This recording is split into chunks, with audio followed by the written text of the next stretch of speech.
Assalamualaikum warahmatullahi wabarakatuh. Perkenalkan, saya Elis Nurhayati berasal dari SMA 16 Garut, EGP Angkatan 8. Pada kesempatan ini, izinkan saya menyampaikan modul 1.4 yang berkaitan tentang koneksi antar materi. Kesimpulan mengenai peran dalam menciptakan budaya positif di sekolah dengan menerapkan konsep-konsep inti seperti disiplin positif, motivasi perilaku manusia, hukuman dan penghargaan, posisi kontrol restitusi, keyakinan sekolah atau kelas, segitiga restitusi dan keterkaitannya dengan materi sebelumnya yaitu filosofi pendidikan nasional Ki Hajar Dewantara. Nilai dan peran guru penggerak serta visi guru penggerak. Yang pertama, modul 1.1 Filosofi Ki Hajar Dewantara. Filosofi pendidikan Ki Hajar Dewantara menjelaskan bahwa pendidikan dapat menuntun kodrat anak. Dalam prosesnya membutuhkan ekosistem pendidikan yang menerapkan budaya positif. 2. Modul 1.2 Nilai dan peran guru penggerak. Guru harus senantiasa menerapkan konsep inti budaya positif dalam mengaktualisasikan nilai dan peran yang dimilikinya. 3. Modul 1.3 Visi guru penggerak. Visi guru yang luar biasa akan mudah tercapai jika dirinya dan lingkungan pembelajarannya sudah menerapkan budaya positif. Refleksi dari pemahaman saya atas keseluruhan materi modul budaya positif adalah sebagai berikut. Sejauh mana pemahaman Anda tentang konsep-konsep inti yang telah Anda pelajari di modul ini, yaitu disiplin positif, teori kontrol, teori motivasi, hukuman dan penghargaan, posisi kontrol guru, kebutuhan dasar manusia, keyakinan kelas, dan segitiga restitusi. Adakah hal-hal yang menarik untuk Anda dan di luar dugaan? Yang pertama, disiplin positif. Disiplin positif adalah pendekatan untuk menuntun kodrat anak agar berdaya dalam mengontrol diri dan menguasai diri untuk memilih tindakan yang mengacu nilai-nilai kebajikan. Disiplin positif menjadi komponen utama dalam mewujudkan budaya positif. Yang kedua, teori kontrol. Di dalam teori kontrol dijelaskan bahwa yang bisa mengontrol seseorang adalah dirinya sendiri.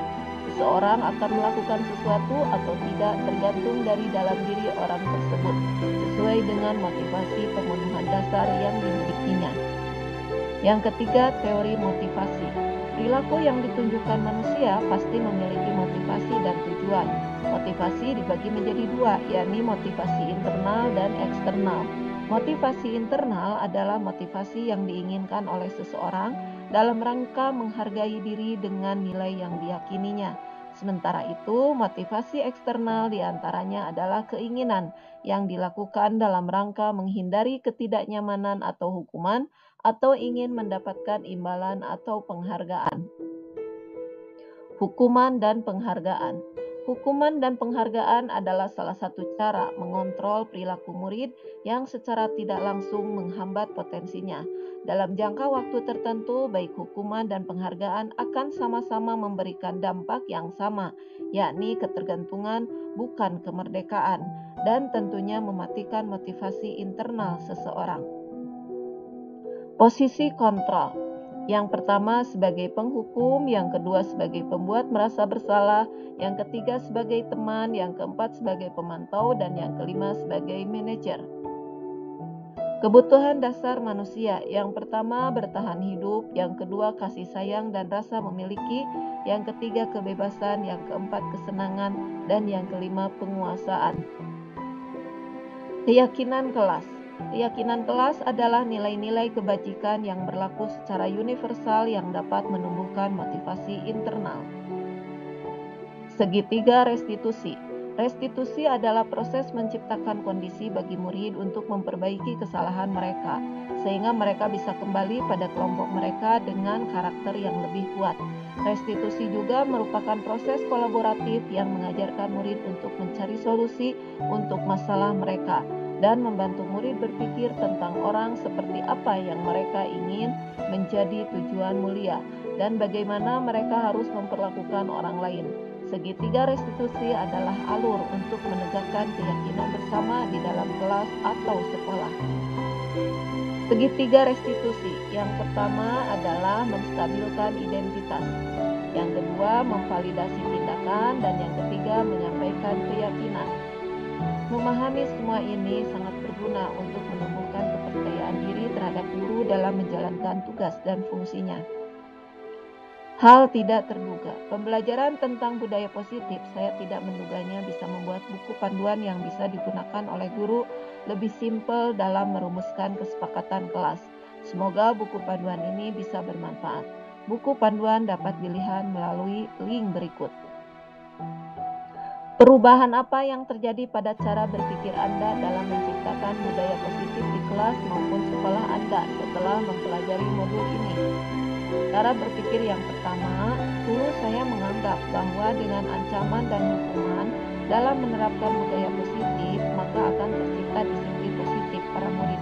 Para murid akan mentaati segala aturan yang diberlakukan. Cara berpikir 2. Setelah saya belajar modul budaya positif ini, saya mengubah pola pikir. Ternyata dalam menyelesaikan permasalahan yang ada, saya harus memperhatikan teori motivasi kebutuhan, menyusun keyakinan yang sudah disepakati, posisi kontrol sebagai manajer, dan segitiga restitusi. Pengalaman seperti apakah yang pernah Anda alami terkait penerapan konsep-konsep inti dalam modul budaya positif, baik di lingkup kelas maupun sekolah Anda? Di ruang lingkup sekolah, saya melakukan aksi nyata berbagi praktik baik kepada ibu dan bapak guru berkaitan dengan penerapan budaya positif yang dilakukan. Saya membuat buku panduan untuk para guru yang berjudul Mudahnya Menyusun Keyakinan untuk Merumuskan Kesepakatan Kelas.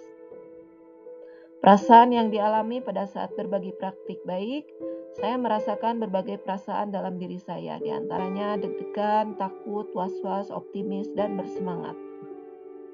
Terkait pengalaman dalam penerapan konsep-konsep tersebut, hal apa sajakah yang sudah baik? Adakah yang perlu diperbaiki? Hal yang sudah baik itu berkaitan dengan konten, dan yang perlu diperbaiki adalah kemampuan.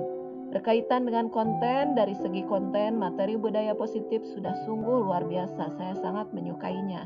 Sedangkan dari segi kemampuan atau kompetensi, para guru tidak dapat mengikuti secara keseluruhan, sehingga daya serap dari kompetensi yang harus dimiliki guru kurang optimal, sehingga harus adanya komitmen dan konsisten.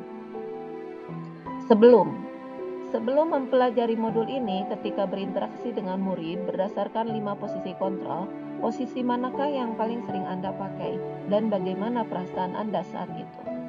Awal-awal saya menjadi guru, saya sering sebagai penghukum. Setelah beberapa tahun berubah menjadi merasa bersalah dan pemantau. Selanjutnya saya berperan seperti teman dan manajer. Saat saya menjadi penghukum, perasaan saya tidak tenang, banyak rasa was-was.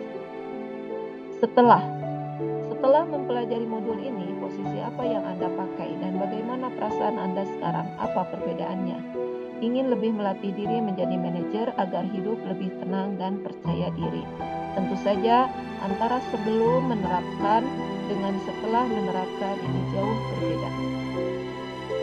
Penerapan segitiga restitusi. Sebelum mempelajari modul ini, pernahkah Anda menerapkan segitiga restitusi ketika menghadapi permasalahan murid Anda? Pernah. Penerapan segitiga restitusinya, tahap mana yang Anda praktekkan dan bagaimana Anda mempraktekannya?